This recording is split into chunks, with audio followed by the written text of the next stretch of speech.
बहुत ही आदर और सम्मान के योग आज के इस कार्यक्रम के संयोजक भाई दलवीर सिंह किरमारा जी, प्रदेश सचिव इंडियन नेशनल लोकदल पार्टी के राष्ट्रीय संगठन सचिव श्री उमेद लुहान जी, जिला के अध्यक्ष भाई सतपाल काजला जी, राष्ट्रीय सचिव श्री चतर सिंह जी, जिला के शहरी प्रधान विजय जैन जी, प्रदेश के सचिव श्री सतवीर सिसाया जी, महिला की प्रधान श्रीमती ललिता टाक जी, जिला किसान सेल के प्रधान राजीव राजा जी, हल्का के अध्यक्ष राजकुमार शिवानी जी, मेरे साथ में आए हुए पार्टी के प्रदेश, जिला और हल्का स्तर के सभी नेतागण, बहुत ही मान और सम्मान के योग गांव किरमारा की आदरणीय मेरे बुजुर्गों, नौजवान साथियों, सम्मान के योग्य माताओं, बहनों, पत्रकार छायाकार दोस्तों, मैं सबसे पहले श्री दलवीर सिंह किरमारा जी का आज उनके साथ तो सैकड़ों साथियों ने कांग्रेस पार्टी, आम आदमी पार्टी, भारतीय जनता पार्टी और जेजेपी को छोड़ करके चौधरी देवीलाल जी की नीतियों में जिन्होंने विश्वास व्यक्त किया है, इंडियन नेशनल लोकदल पार्टी के अंदर शामिल होकर के पार्टी को ताकत दी है, उन सब साथियों का बहुत हार्दिक स्वागत करता हूं, अभिनंदन करता हूं। उन सबको विश्वास और भरोसा दिलाता हूं कि पार्टी में जहां का सम्मान होगा, वहीं आपसे उम्मीद करूंगा कि आने वाले समय में पार्टी के संगठन को और ज्यादा मजबूत करके प्रदेश के अंदर पार्टी की एक नई पहचान बना करके चौधरी देवीलाल जी के सपनों की सरकार बने, उसके लिए आप दिन रात मेहनत करने का काम करें। साथ ही आपका आभार इस बात के लिए भी व्यक्त करता हूं कि 25 सितंबर को चौधरी देवीलाल जी का जन्म दिवस था। प्रदेश भर से लाखों लोगों ने चौधरी देवीलाल जी के जन्म दिवस के ऊपर जहां उनके प्रति अपनी श्रद्धा सुमन अर्पित किए, वहीं इंडियन नेशनल लोकदल पार्टी को बड़ी ताकत देकर के देश और प्रदेश में एक संदेश दिया था कि आने वाला कल जो है वो इंडियन नेशनल लोकदल पार्टी का, आने वाला समय चौधरी देवीलाल की नीतियों का है। उसमें आप भी बड़ी संख्या में आए, इसलिए आप सबका भी बहुत बहुत आभार व्यक्त करता हूं। साथियों, 11 साल हो गए इस प्रदेश में बीजेपी की सरकार को बने। इस 11 वर्ष में लोग दुखी है, परेशान है। लोग तो सरकार को बदलना चाहते थे 2019 में। लोगों ने मन बना लिया था, फैसला कर लिया था कि भाजपा को सत्ता से पार करेगा।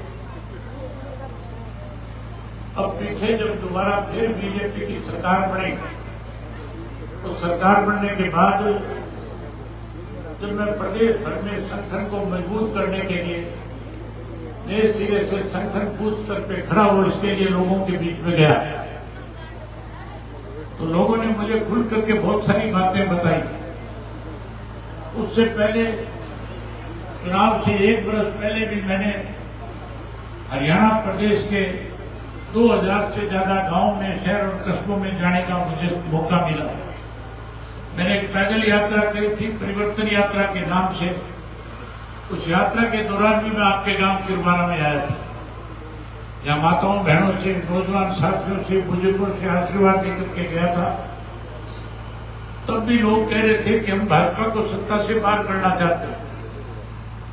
क्योंकि उस वक्त जब मैं गांव में गया, लोगों से मिला, पूछा कि भाजपा और जेजेपी की सरकार बनने के बाद कौन से ऐसे काम प्रदेश में हुए जिसकी वजह से आम आदमी को लाभ मिला।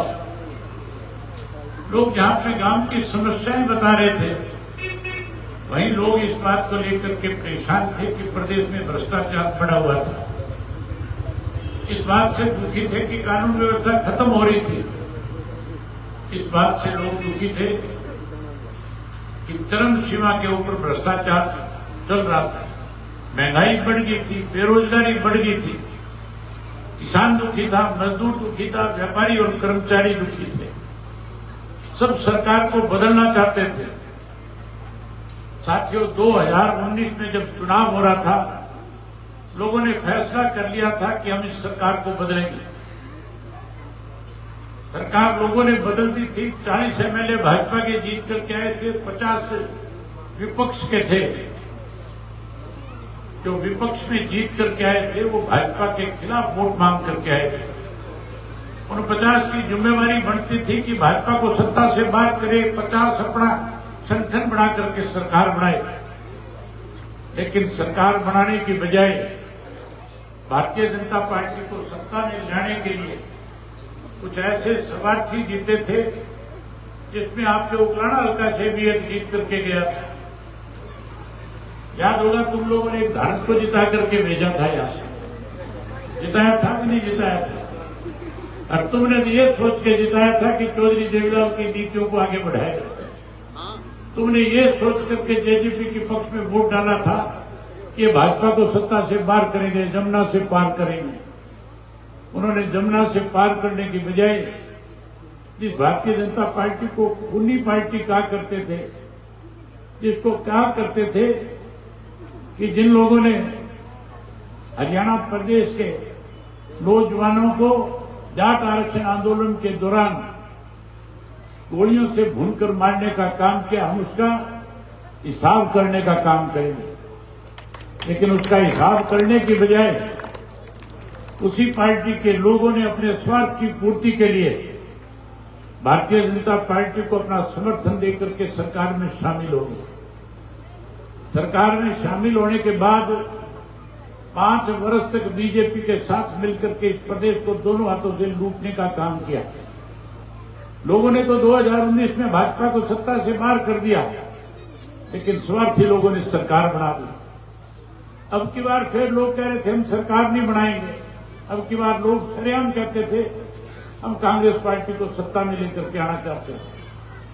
जहां वो लूट और झूठ की पार्टी से दुखी थे, उन्हें जहां सत्ता से दूर करना चाह रहे थे, वहीं भाजपा को भी सत्ता से बाहर करना चाहते थे। मैं लोगों के बीच में जाता था, खुल करके कहता था कि आप जिन लोग कांग्रेस के लोगों पर विश्वास और भरोसा कर रहे हो, आज जिन्हें कहीं ना कहीं आप सरकार सौंपने का मन बना रहे हो, ये लोग भारतीय जनता पार्टी के हाथों में खेल रहे हैं।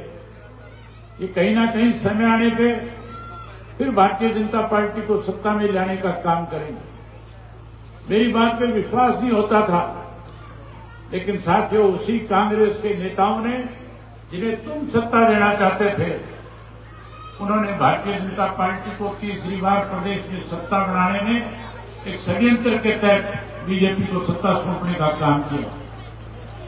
आज पूरे प्रदेश में जब मैं संगठन को नए सिरे से बढ़ाने के लिए, खड़ा करने के लिए लोगों से मिल रहा था, तो लोग खुल के कह रहे थे कि हमने भूपेंद्र सिंह हुड्डा और उसके बेटे पे विश्वास किया था। इन्होंने हमारे साथ विश्वासघात किया है।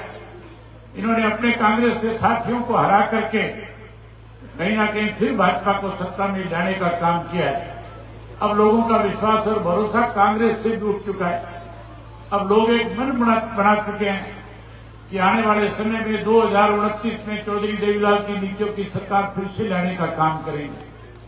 मुझे उम्मीद और भरोसा है आप लोगों पे कि जो लोग आज अलग अलग पार्टियां छोड़ करके इंडियन नेशनल लोकदल में अपनी आस्था व्यक्त करी है, वो फिर से पार्टी के संगठन को मजबूत बनाने में, सरकार को नए सिरे में इंडियन नेशनल लोकदल पार्टी की सरकार बनाने में बड़ी भूमिका निभाने का काम करेंगे। मैं किरमारा जी से जब भी मिलता था, जब ये एक संगठन में काम करते थे, रोडवेज के जब कर्मचारियों की लड़ाई लड़ा करते थे, जब मुझे मिलते थे, मैं इनको हमेशा कहता था कि आपका संघर्ष एक दिन काम आएगा। मैं इनसे कहता था आप और हम मिलकर के जिस दिन खड़े होकर के इस लड़ाई को लेकर के आगे बढ़ेंगे तो इस प्रदेश में लुटेरों की जो आज सरकार है, सत्ता से बाहर हो जाएगी। आज साथियों, जिस तरीके से इन्होंने पार्टी में आस्था व्यक्त करी है और चौधरी देवीलाल जी को नीतियों को आगे बढ़ाने की बात कही है, मुझे पूर्ण विश्वास और भरोसा है कि जहां मैं इनको संगठन में, पार्टी में हम लोगों ने एक जिम्मेवारी दी है, न केवल उस जिम्मेवारी को निभाएंगे बल्कि पूरे प्रदेश भर में जाकर के अपने उस समय के इनके संगठन के साथियों को लामबंद करेंगे और पार्टी को मजबूत करके हरियाणा प्रदेश में बड़ा परिवर्तन लाने में बड़ी भूमिका निभाने का काम करेंगे। मेरा मन बहुत था कि आपके साथ बहुत सारी बातें करके जाऊं, लेकिन मैं माताओं बहनों को देख करके अपनी बात को विराम देना चाहूंगा, क्योंकि इन्होंने जाकर के घर में रोटियां भी बनानी है और दूसरे काम भी करने हैं और मुझे भी शादियों का समय, कई जगह से निमंत्रण आए हुए हैं, कई जगह शादियों की हाजिरी भी लगानी है।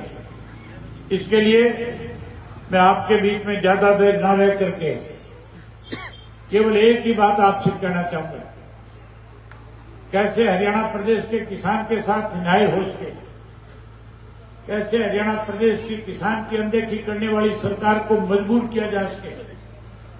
साथियों, आज कहने पे तो कांग्रेस ही कहते हैं कि हम विपक्ष में हैं, हमारे 37 MLA हैं, लेकिन आज हरियाणा प्रदेश के हालात जिस किस्म के हैं, आज कांग्रेस को जो भूमिका में आना चाहिए, जिस तरह की जिम्मेवारी निभानी चाहिए, कहीं ना कहीं कांग्रेस ही भाजपा के साथ मिलकर के प्रदेश के किसान को कमजोर कर रहे हैं।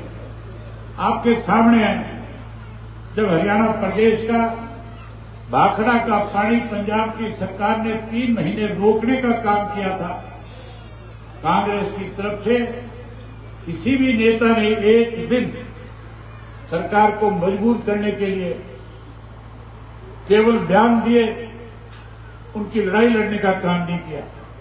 अगर हरियाणा प्रदेश को भाखड़ा का पानी किसी ने दिलवाया तो इंडियन नेशनल लोकदल पार्टी के कार्यकर्ताओं ने किसानों को साथ लेकर के प्रदेश भर में प्रदर्शन करके पंजाब की सरकार को चेतावनी दे करके कि अगर हमारा पानी हमें 25 तारीख तक नहीं दिया तो फिर 25 तारीख को पंजाब से आने वाले जितने भी रास्ते हरियाणा से गुजर के दिल्ली की तरफ जाते हैं, हम सारे के सारे रास्ते बंद करने का काम करेंगे। जब हमने ये चेतावनी दी, जब हमने उनको इस बात के लिए आगाह किया, तो पंजाब की सरकार को मजबूर होकर के हरियाणा प्रदेश को उसके हिस्से का 9000 क्यूसेक पानी देना पड़ा। अगर किसान की लड़ाई किसी ने फिर लड़ी, जब बिजली के रेट बढ़े, तो हरियाणा प्रदेश में इंडियन नेशनल लोकदल पार्टी के हजारों कार्यकर्ताओं ने पंचकूला में शक्ति भवन पे जाके प्रदर्शन करके सरकार को मजबूर करने का काम किया। आज फिर हरियाणा प्रदेश का हाल बेहाल है। बारिश की वजह से आज भी 11 ऐसे डिस्ट्रिक्ट है जहां लोगों के खेतों में पानी खड़ा है। आज पानी निकालने के बजाय सरकार किसान को उसकी खराब फसल का मुआवजा देने के बजाय, आज किसान को खाद और बीज मुहैया कराने के बजाय आज किसान को परेशान कर रही है।